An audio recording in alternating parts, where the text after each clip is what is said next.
안녕하세요. 저는 올해로 29살 여자입니다. 지금은 안 그러지만 어머니 말에 의하면 저희 집이 제사를 1년에 10번도 넘게 지내는 집이었다고 해요. 아버지가 6남매 중 막내예요. 위로 아버지랑 12살 차이 나시는 큰아버지 계시고 아래로 고모만 4명 있어요. 듣기에는 아들 하나만 더 하다가 그렇게 되셨다고는 하는데 그때야 아들을 워낙에 귀하게 여기던 세대라고 하니 위로 쭈루루 고모가 4명 있는 것도 충분히 이해가 갑니다. 어머니 말로는 원래는 저희 제사가 이렇지 않았다고 해요. 제사가 이렇게 된 데에는 아버지 덕이 컸다고 하시더라고요. 아버지 어렸을 적에는 할머니가 제사 때문에 엄청 고생하셨고 그 고생은 대를 이어 큰어머니한테까지 내려오게 되었대요. 아버지는 큰어머니 고생하시는 거 보고 안 그래도 이 집안 막내인데 막내 며느리 들어오면 아주 죽어나겠구나 생각해서 원래 결혼조차 생각도 안 하셨다고 해요. 적어도 자기만 결혼 안 하면 대한민국 아무런 죄도 없는 한 여자의 인생을 구하는 거나 마찬가지 아니겠냐며. 그런데 아버지가 어머니 만나자마자 이 여자랑 결혼 안 하면 내가 평생을 두고 후회하겠구나 싶어서 청혼을 하게 되었고 결혼을 하게 되었답니다. 그나마 다행이었던 건 큰아버지가 장손이라 할머니 모시고 살면서 제사를 다 준비하셨으니 아버지가 걱정하셨던 만큼 어머니가 고생할 일은 없었다고 해요. 어머니도 1년에 10번이면 거의 한 달에 한 번꼴로 제사가 있던 거니 조금 부담스럽기는 했어도 큰어머니 도와서 그 정도 준비하는 건 문제도 없겠다고요. 그런데 할머니 돌아가시고 나서 큰어머니께서 큰아버지한테 제사 좀 줄이자고 간곡하게 부탁을 했는데 큰아버지가 이 여편네가 뭔 소리를 하는 거냐고 하면서 주먹을 휘둘렀다고 합니다. 큰어머니는 그 길로 홧김에 애들 두고 집을 나가셨다고 하고요. 큰아버지는 노발대발하면서 큰어머니 돌아와도 안 받아줄 거라고 호언장담을 그렇게 했다고 하더라고요. 그런데 큰아버지 딴에는 애들이 집에 있으니 큰어머니가 금방 들어올 거라고 생각을 했었나 봐요. 그런데 큰어머니 집 나가 계셨던 게 이틀 3일이 지나고 일주일이 넘어버리니 큰아버지 혼자 애들 챙기느라 아주 고생을 했나 봅니다. 혼자서는 밥도 할 줄 모르셨어서 저희 어머니 불러서 애들 밥 좀 차려달라고 부탁까지 하고 그랬다네요. 막상 큰어머니가 그렇게 세게 나오니 큰아버지도 큰어머니 조건을 어느 정도 맞춰줄 수밖에 없었던 거예요. 제사를 줄이자고 했는데 제사를 줄이는 게 아니라 또 다른 아들인 저희 아버지한테 제사를 떠넘겼다고 합니다. 어머니는 가서 도와드리는 건 할 수 있는데 제사 가져오면 못한다 하시며 저희 집도 난리가 났었다고 해요. 그런데 아버지가 다 생각이 있어서 제사 받아온다고 한 거라고 자기만 믿어달라고 해서 어머니도 아버지만 믿고 아버지 뜻에 따르기로 하셨답니다. 제사 당일날 가족들이 모였는데 제사상에 올라간 거라곤 차하고 다과 몇 개. 심지어 올라간 과일마저도 아버지가 준비하고 계셨고요. 큰아버지는 조상님 드릴 건데 제사상이 이게 뭐냐며 곧바로 아버지 멱살을 잡으셨고 아버지는 큰아버지 뿌리치면서 어차피 집구석에 여자도 없으면 지내지도 않을 제사 가지고 뭘 그렇게 열을 내냐고 한마디 했다고 해요. 형수님 집 나가게 하는 것도 모자라서 내 마누라까지 집 나가게 만들려고 하냐고. 그래서 내 아내가 집 나가면 제사는 뭐 누나들이 할 거냐 아니면 장손인 형님이 다시 가져가서 형님 혼자 준비할 거냐 따졌다고 합니다. 큰아버지도 고모들도 아버지 말에 아무 대답도 못하고 있다가 그래도 제사상이 이렇게 볼품이 없어서 조상님 볼 면목이 없지 않느냐고 하는 말에 아버지는 그래서 그동안 조상님 잘 모셔가지고 덕본 거 있냐고 따졌다네요. 애초에 남의 집 사람들한테 시댁 귀신 모시게 하는 것부터가 문제 아니냐고. 후손들이 자꾸 남의 집 사람들한테 제사상 차리게 하니까 조상님이 노하셔서 형수님 집 나가게 만든 거 아니겠냐고. 아버지께서는 큰아버지한테 내가 제사 가져갈 테니 자기가 하는 방식이 마음에 안 들면 도로 가져가시라 했답니다. 그리고 도로 가져가는 순간부터는 아버지는 더 이상 조상님 덕볼 생각 없으니 그거 뭐 좋은 거라고 형님들 누님들 열심히 제사 지내서 내 앞으로 들어올 덕까지 나눠 가지시라고 했다네요. 막상 제사 가져가라니 나서서 가져가겠다는 사람들 한 명 없었고, 아버지는 기세를 몰아서 1년에 10번씩 있는 제사도 조상님 피곤하게 1년에 10번씩이나 오고 가게 만드냐고 하면서 그냥 1년에 한 번, 추석이든 설날이든 정해서 딱 한 번만 하기로 정하셨다고 해요. 그리고 남의 집 자식들한테 조상님 밥상 차리게 하지 말고 형님하고 저하고 둘이서 하자고 해서 그 뒤로부터는 큰아버지랑 아버지가 제사상 차리게 되었다 하고요. 간소화해서 상차림도 다과 몇 개만 해서 끝내게 되었다고 합니다.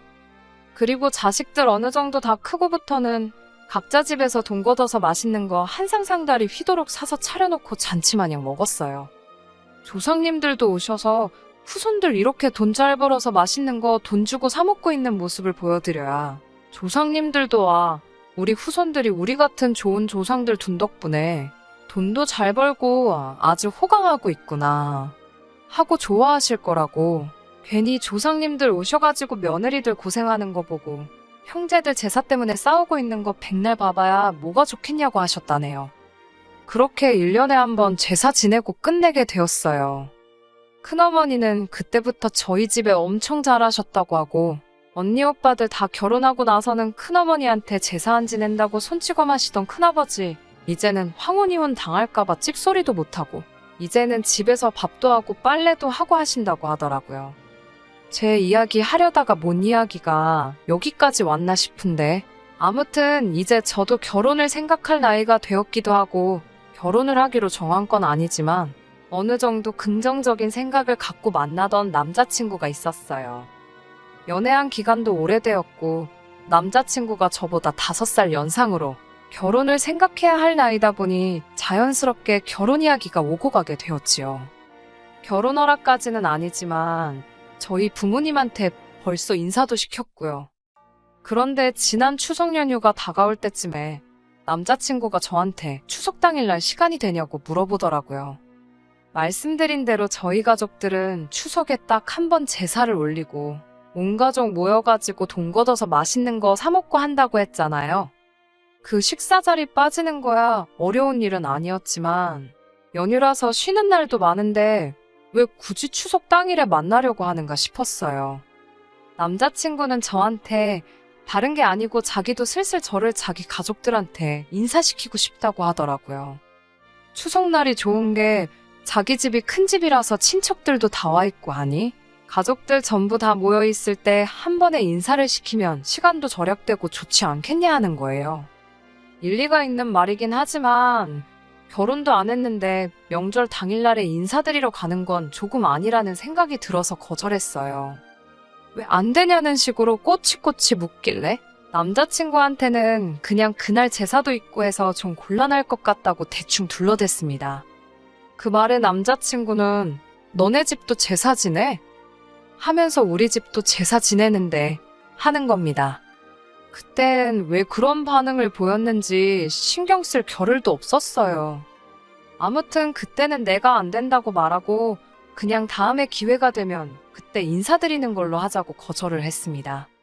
그리고 추석 연휴가 끝나고 한 달 정도 지난 11월 초쯤이었던 것 같습니다. 남자친구가 언제쯤 시간이 되냐면서 물어보는데 그날이 목요일이었습니다. 하고 많은 날들 중에 왜 평일에 보려고 하냐고 그 주 주말로 하자고 했어요. 회사도 나가고 해야 하는데 평일에 인사드리러 가자는 건 퇴근 후에 일터에서 쌓인 피로가 절정일 때 완전 지쳐있는 상태에서 인사를 드려야 한다는 거잖아요. 그러니 남자친구는 왜 일을 할 생각을 하냐고 연차 써서 시간을 내는 게 당연하지 않냐는 거예요. 남자친구한테 서운하게 들릴 수는 있지만 굳이 휴가까지 써가면서 인사를 드려야 할 이유를 못 느끼겠다고 솔직하게 말했습니다. 더군다나 목요일이면 하루만 더 지나면 바로 주말인데 더더욱이 그렇게 해야 할 필요를 못 느꼈어요. 남자친구 부모님이 주말에 출근하는 분들도 아니실 테고 그 주 주말에 선약이 있다면 한 주 더 있다가 찾아가도 되는 거 아니냐고 했습니다. 남자친구는 그게 아니라고 목요일이 가장 인사드리기 좋은 날이라서 그날로 하자고 하는 거라고 말하더라고요. 부모님한테 인사드리러 가는데 좋은 날이 있고 나쁜 날이 따로 있냐, 무슨 차이냐 물어봤더니 그날이 자기 집 제사랍니다. 그날 또 친척들이 전부 다 자기 집으로 모일 테니 그때 인사드리면 저한테도 편할 거라는 거예요. 왜 자꾸 친척들한테까지 나를 인사 못 시켜서 안달이냐고. 그냥 주말에 부모님들께나 인사드리고 말겠다고 했습니다. 남자친구는 끝까지 포기를 안 하고 어차피 우리가 진짜로 결혼하게 되면 한 분 한 분 찾아가서 인사드려야 되지 않냐고. 지방에 살고 계시는 분들도 많으니 이게 다 자기가 저를 배려하세 제가 편하자고 그렇게 하는 거라는 겁니다. 암만 설득해도 그렇게 하기도 싫었고 결혼하면 결혼식 때 다 뵙게 될 텐데 뭐하러 결혼 전부터 지방까지 내려가 인사를 드리자고 하는 거냐. 그렇게는 못하겠다 하고 집에 돌아왔어요. 저희 부모님이 이 이야기를 듣더니 크게 말씀은 안 하셨지만 남자친구 집도 남자친구 집안만의 가풍이 있을 텐데 우리 집이 안 그런다고 해서 우리 집이 맞고 그 집이 틀리다고 생각하면 안 된다고 조심하게 이야기를 꺼내시더라고요. 그 말을 들으니 제가 좀 이기적이었던 건가 싶기도 하고 어머니 말씀에 가고 안 가고는 제가 정할 일이지만 어차피 제사가 자주 있는 집이라면 그날 인사드리러 다녀오는 것도 나쁘지 않겠다고 하시더라고요. 집안 분위기도 엿볼 수 있고 지금 남자친구만 봐서는 알 수 없는 것들이 있을 거라고 하시면서요. 어머니 말씀을 들으니 그것도 맞는 말이다 싶었고 어차피 남자친구가 저러는 걸로 봐서는 결혼 이야기가 본격적으로 오고 가기 시작하면 남자친구가 아니라 남자친구 부모님 선에서 제가 친척분들께 인사를 드리고 오라는 말을 듣게 되지 않을까 하는 생각도 들었습니다. 그러니 남자친구 생각대로 한 번에 모두 계실 때 인사를 드리면 오히려 나중에도 편해지겠다는 생각이 들었어요. 그래서 남자친구한테 연락해서 그날 찾아뵙겠다 말 전하고 회사에도 월차 신청을 해 미리 다 준비를 했습니다. 제가 그날에 찾아뵙겠다 하니 남자친구는 벌써부터 신이 나서 싱글벙글 하더라고요. 남자친구 부모님 댁에 오후 2시쯤 해서 도착을 했어요. 원래 오기로 1시간보다 살짝 이른 시간이기는 했습니다. 그래도 한 20분 정도 일찍 도착한 거였는데 남자친구 집 초인종을 누르니까 집에 여자들밖에 없더라고요. 남자친구는 어딜 갔나 싶어서 물어보니 남자들은 점심 식사 끝나고 당구장에 당구 한 게임 치러 갔다고 하는 겁니다. 그런데 집안에서는 집안 여자들이 다 제사 음식 준비하느라고 한참이었고요. 그때까지만 해도 별 생각은 없었고 나 불러놓고서는 연락도 안 되고 친척들하고 당구장 가서 놀고 있는 남자친구한테만 화가 조금 나 있는 상태였어요. 적어도 나 오는 거 알고 있었으니 자기만큼은 친척들 따라 나가지 말고 집안에 있었어야 하는 거 아닌가 싶었습니다. 그런데 남자친구 어머니가 뭐 제사 있는 집 찾아오는데 옷을 이렇게 이쁘게 입고 왔냐고 하시는 겁니다. 한 손에는 대충 개어져 있는 앞치마가 들려 있었고요. 그때 느낌이 쎄하게 오더라고요. 무슨 일이 있을 건지 너무 눈에 선해서 어머님한테 남자친구 오거든 밖에서 만나서 들어오겠다고 말하고 후다닥 밖으로 나왔어요. 밖에 나와가지고 남자친구한테 전화를 하는데 친척들하고 얼마나 사이가 좋아서 얼마나 신나게 노는 건지 전화를 안 받더라고요. 이건 뭐 더 볼 게 있겠나 싶어서 그냥 돌아가야겠다 하고 지하철역 쪽으로 다시 향하고 있는데 남자친구가 저 멀리서 제 이름 부르면서 뛰어오더군요.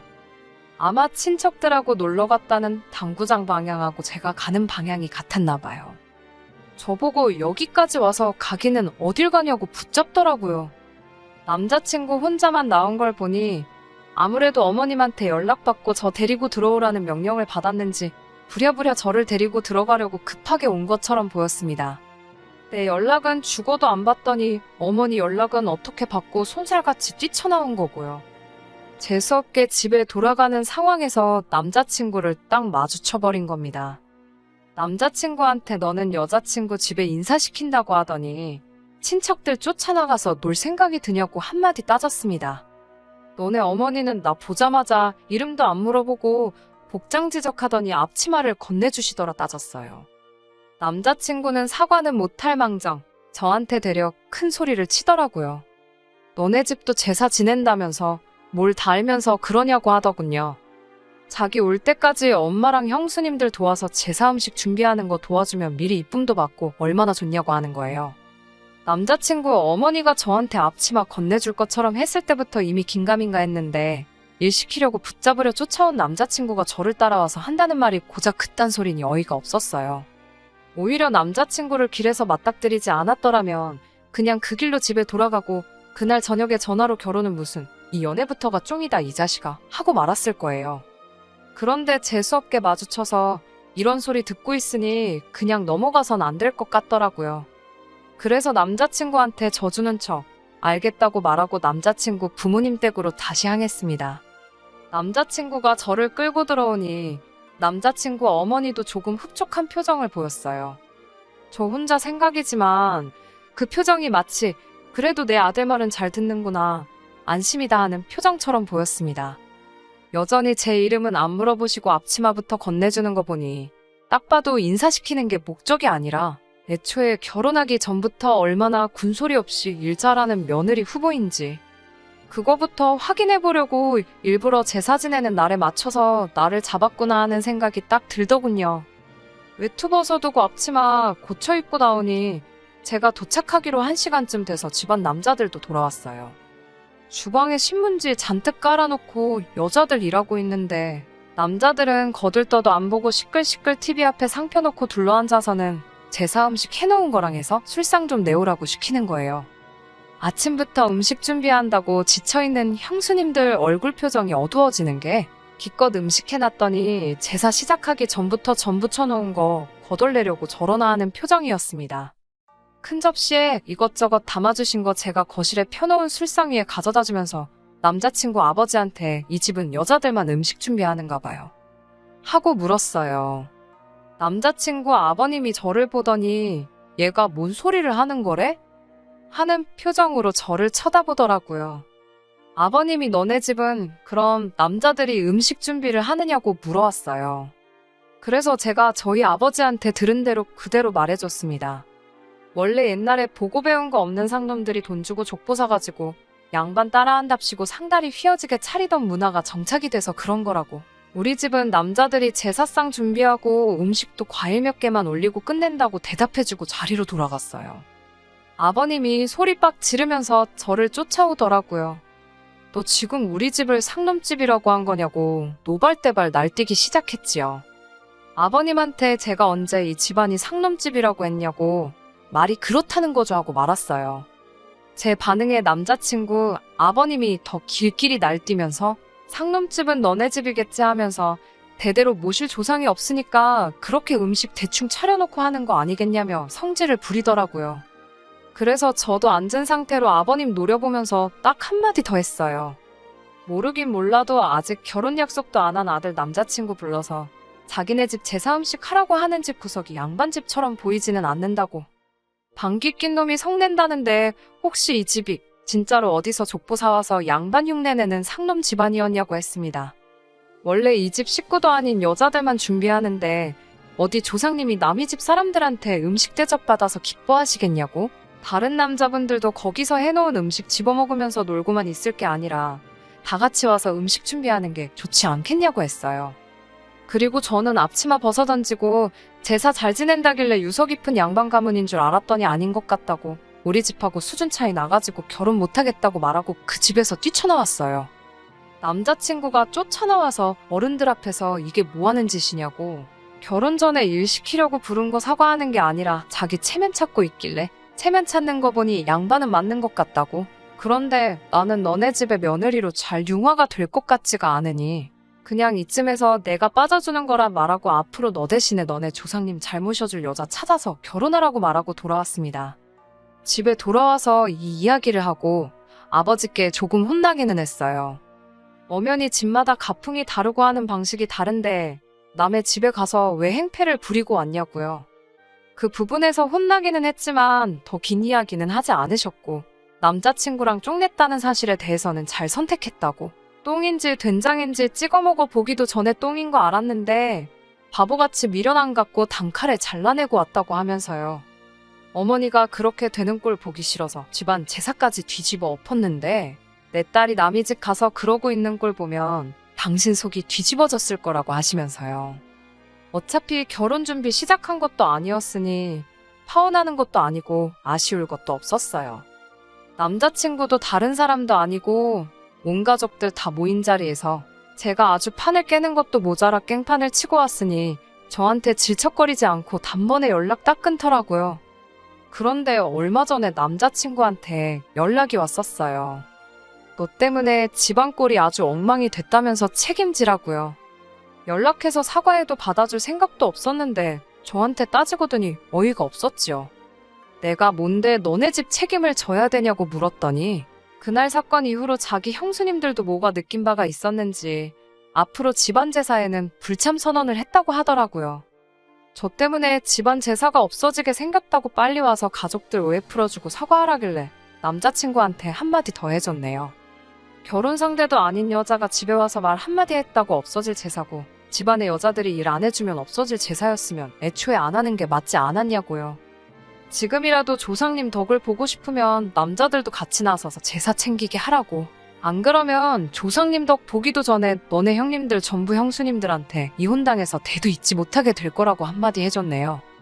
아니면 나한테 전화할 시간에 결혼 전에도 부르면 집에 찾아와서 제사 음식 해주는 여자 찾아 만나라고 말하고 앞으로 나한테 연락 한 번이라도 더 하거나 찾아오면 저도 가만히 있지 않을 거라고 말하고 전화 끊어버렸습니다. 연애하는 동안에는 성격적으로 잘 맞는 것도 있어서 없으면 못 살겠다까지는 아니지만 헤어지고 나면 많이 허전할 것 같았는데 막상 헤어지고 보니 별로 생각도 안 나고 제 인생에 아무런 지장이 없더라고요. 이 일을 계기로 제가 평생 결혼을 안 하거나 할 건 아니지만 적어도 제사가 남아있는 집에 며느리로 가게 되면 아직도 며느리 시켜서 조상님 호강시켜주는 그런 집구석인지부터 먼저 확인을 해야 할 것 같아요. 끝까지 들어주셔서 감사합니다. 오늘의 사연은 여기까지입니다. 구독과 좋아요, 알람 설정 부탁드리고 더 좋은 사연으로 다시 찾아뵙겠습니다. 감사합니다.